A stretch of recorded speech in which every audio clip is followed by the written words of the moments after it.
Jet Set Radio! There are a few games that have been as influential on me as Jet Set Radio has. The game is a cult classic with a dedicated following. It's a game I first played when I was a kid, and it's become a comfort game for me. There's a HD port available on PC, which is probably the best way to play this game. Jet Set Radio is all about the music. There's probably a lot of people out there who have never played the game, but they know the music. I hear the music used in a lot of different YouTube videos and in other places that are completely unrelated to Jet Set Radio. I'm often listening to tracks from the OST, and I don't think I've ever met a Jet Set Radio fan who doesn't like the music. In the game, the music is played on the radio by DJ Professor K. He mixes between the tracks, which really helps all the different tracks to fit together. Obviously, music's a very subjective thing, but the music here does definitely fit the game's style.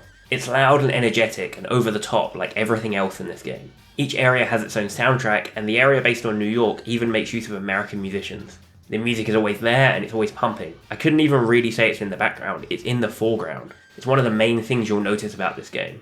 The other key thing you're going to notice about this game is the visuals. The game uses a fully cel-shaded art style, and it was the first game to really use that art style. Although many games have tried to copy this look, in my opinion none of them have managed to make the visuals pop as well as Jet Set Radio. The cel-shaded art style has become synonymous with Jet Set Radio in gaming, with very few other games managing to pull it off. The character designs and visual effects are all super accentuated and over the top as well, which really complements this art style. Because of how strong all this is, the game still looks good today, over 20 years later. It's crazy that the visuals hold up as well as they do. Between the music and the visuals, the presentation of this game is really eccentric, it's really over the top. You're either going to love it or you're going to hate it. But for me, no game comes close to being as cool as Jet Set Radio. The gameplay involves skating around on rollerblades, tagging walls and other objects with graffiti. At first the movement might feel a bit clunky, it definitely takes some time to get used to, but once you're familiar with the controls, it makes a lot more sense and it feels a lot more fluid. Managing to keep up a lot of speed and keeping up a long combo is really satisfying. There's even times where you manage to figure out how to build up a massive combo, sometimes even an infinite combo, and it's so rewarding.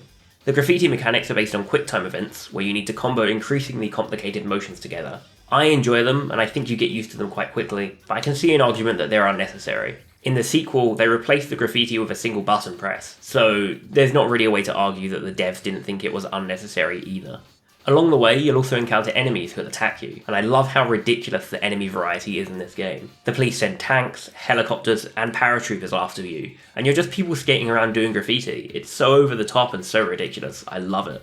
The levels start off small, but later on you get big levels which connect a lot of the smaller areas together into one big map with lots of ways to get around. It does mean that a lot of areas are reused, but it's a smart way to make it feel like you're getting to know the city and its districts, which is a big theme in the game. The way they eventually connect to build big sprawling levels is great, and I think if they didn't do it this way you'd get lost. If they just chucked you in a big level without showing you the individual bits first, it would be really hard to find your way around. The level design is consistently good. There's loads of different ways to string together combos and to get to all the different graffiti spots. There's also different characters to unlock which have different stats. You can mostly ignore these stats though and just pick the characters you like the look of. That is unless you're going for a jet rank when the stats start to matter. So you've probably noticed I haven't talked much about the story. That's because there's not a lot to say about the story. The story's silly, it's all about police conspiracies and supernatural records, but it's just set dressing really. Although, I have to give a shout out to DJ Professor K. Some of the stuff he says cracks me up. Seriously, what is the guy even saying half the time?